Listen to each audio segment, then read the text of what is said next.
প্লেয়ারদের তরফ থেকেও একটা জিনিস এসেছে যেটা আমি খুব অ্যাপ্রিসিয়েট করি, যে ওরা বলছে যে ভাইয়া বোনাস আমাদের দরকার নেই, বাট আপনি যদি একটা খুব সুন্দর করে একদম best of the best facilities দিয়ে জিমটা আর সাথে সুইমিং পুলটা যদি করে দেন, তাহলে আমরা এটা আমাদের বোনাস হিসাবে কাউন্ট করে নিব।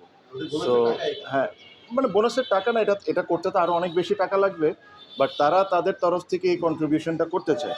বিকজ আমাদের পক্ষ থেকে আমরা রেডি ছিলাম, যদি বোনাস দেওয়া লাগতো অবশ্যই দিতাম, বিকজ আমার কাছে মনে হয় দে ডিজার্ভ ইট।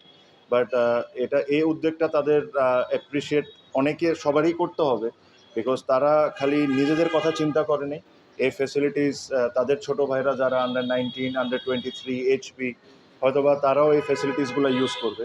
সো আমি তাদেরকে বলেছি যে পৃথিবীর বেস্ট অফ দ্য বেস্ট যে ইকুইপমেন্টস আছে ওগুলা দিয়ে আমরা এই জিমটাকে খুব সুন্দরভাবে জিম করে দিব, প্লাস সামনে সুইমিং পুল করে দিব, সাথে আইস বাথ, হট বাথের জন্য যেটা লেটেস্ট যে টেকনোলজি ওটা ইউজ করে, সো দ্যাট বারে বারে এনে আইস বাথ করতে হবে, এগুলো করা লাগবে না, মেশিনই অটোমেটিকলি পানিকে ঠান্ডা করবে আর গরম করবে। ওগুলা যত কিছু আছে আমরা করে দেবো। এর মধ্যে আমরা এই জিনিসগুলো প্রসেসগুলো অলরেডি স্টার্ট করে দিয়েছি। সো এটা আমি খুব অ্যাপ্রিসিয়েট করি। প্রত্যেকটা বাংলাদেশি ক্রিকেটার যারা খেলেছেন তাদেরকে ধন্যবাদ জানাতে চাই, যে টাকা হয়তো বা দিলে যতই টাকা দিতাম, বোর্ড দিত, আমি তো আর দিতাম না, বোর্ড দিত, ওই টাকাটা হয়তো বা তাদের জন্য লাইফ চেঞ্জিং কোনো কিছু হতো না, বাট তারা ইন রিটার্ন যে জিনিসটা চেয়েছে, এই ফ্যাসিলিটিস দিয়ে অনেকের হয়তো বা অনেক ক্রিকেটিং অনেক কিছু ইমপ্রুভ করতে পারে।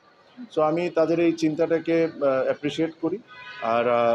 আর এই প্রমিসটা আমরা আশা করি যে দ্রুত আমরা এই প্রসেসটা এখন স্টার্ট করে দিব। আর যারা নির্বাচন করে আসবেন, আমি যদি আসি বা অন্য যদি কেউ আসে, তারা এই প্রসেসটা যেরকম তাড়াতাড়ি শেষ করে দেবে।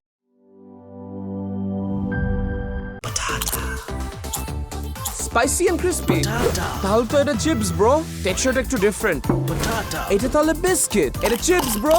বাছাই করা আলুর সাথে স্পাইসি সিজনিং এর টুইস্ট এলো প্রাণ পটাটা।